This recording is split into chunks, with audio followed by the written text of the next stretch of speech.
You open an app on your phone this week, and you saw it. A small green number, a small red number, a name you recognized sitting right next to it. Apple, Tesla, the company that made the shoes on your feet. Someone you know has said the words out loud. They said, "I bought a stock." And you nodded because everyone nods. But quietly, you weren't completely sure what they had actually bought. That is the question almost nobody asks. It feels like something you were supposed to learn a long time ago, so it gets embarrassing to ask it now. What is a stock? What is this thing everyone calls the stock market? And where, exactly, does your money come from when it grows, and where does it vanish to when it disappears? You're going to understand all of it in the next few minutes. Not with jargon, not with charts that look like a heart monitor, with a pizza. So start with a company. Any company. Picture it as a slightly lopsided circle that somebody drew too fast. This company sells something real. It has customers, it has revenue, it has a number that describes what the whole thing is worth. Let's say a banker looks at its sales and its profits, runs the math, and says the company is worth $100 billion. Hold that number. $100 billion. Now the company wants to grow. And here's the first thing nobody tells you. There are two ways to grow, and only one of them is fast. The slow way is the obvious way. Sell more. Earn a little more. Use that little bit to hire one more person.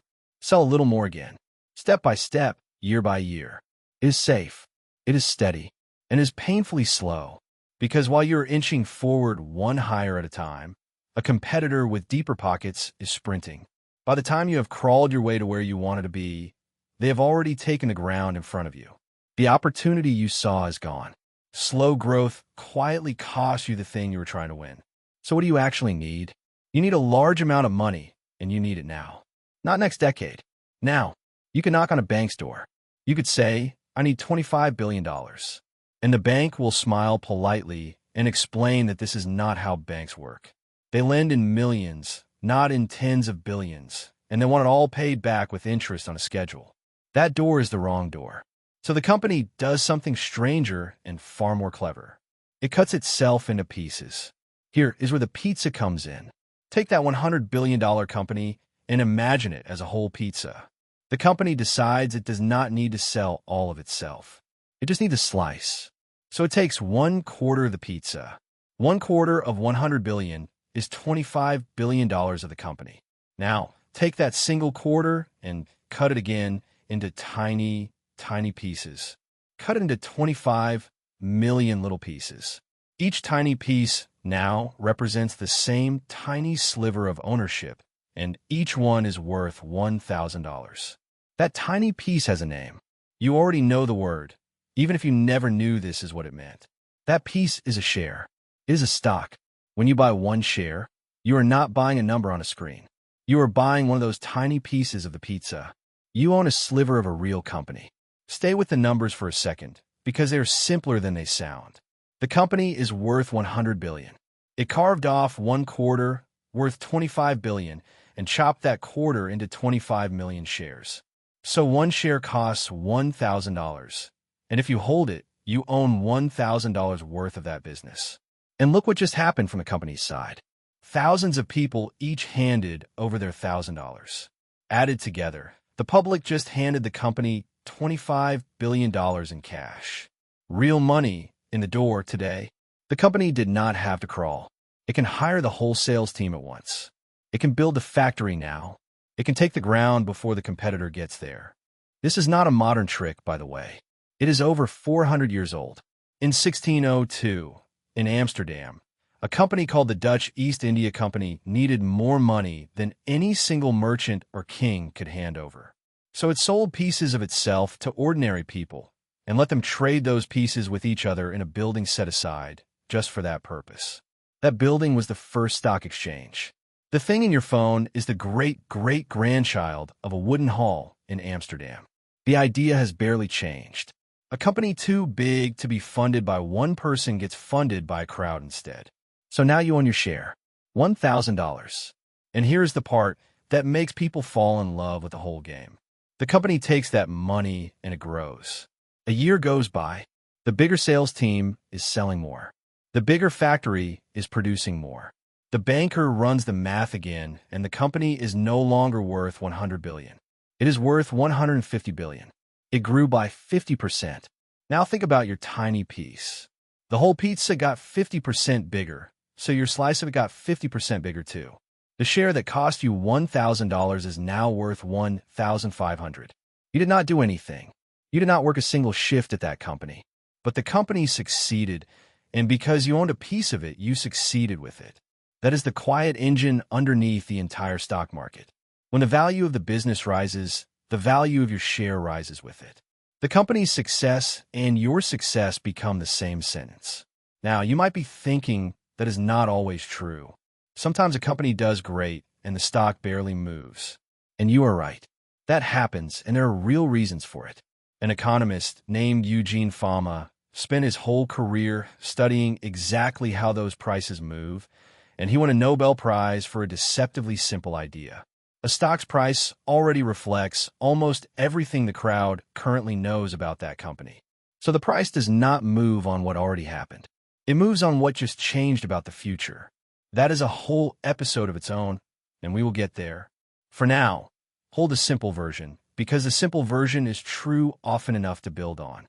Business grows, your piece grows. So why does a company put itself through all of this? Why slice up something you built? The first reason you already understand. It lets the company raise a mountain of cash and grow in a way that crawling never could. But there is a second reason, and it is wonderfully human. Think about the people who built the company. The early employees who were paid partly in shares instead of cash, back when there was no cash. Those shares are only worth something if there is somewhere to sell them. The exchange is that somewhere. It is the place where the person holding a piece can finally find a person who wants to buy it. The market does not just feed the company. It lets the people who believed early actually hold something real in their hands. So that is the bright side. Now turn the whole thing over, because anyone who only shows you the bright side is selling you something.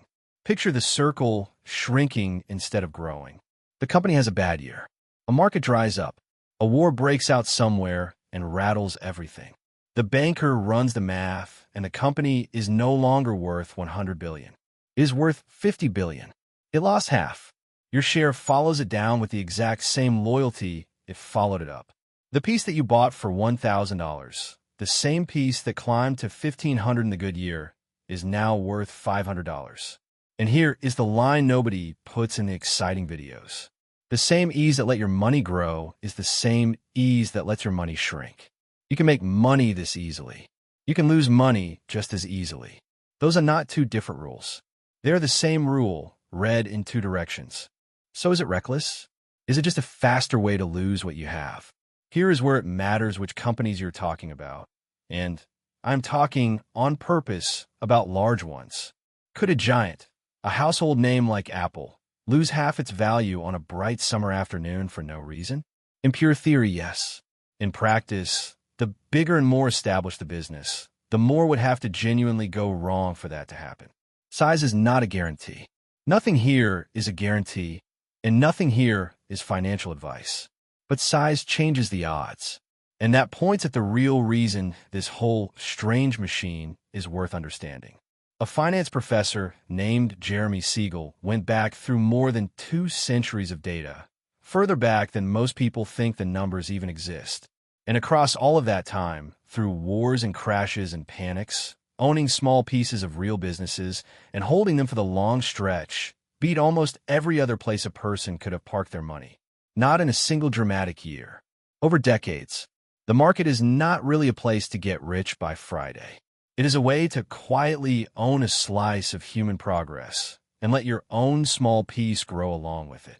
So let's go back to where you started. A green number, a red number, a name you recognized, glowing on a screen in your hand. You used to look at that and feel like you were on the outside of something everyone else understood. But you were never on the outside.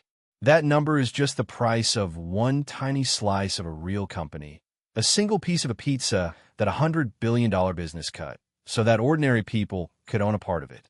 The next time someone says they bought a stock, you will not nod because everyone nods. You will nod because finally you actually know what they bought. In the next episodes, we go further into the building itself. What exactly is Wall Street?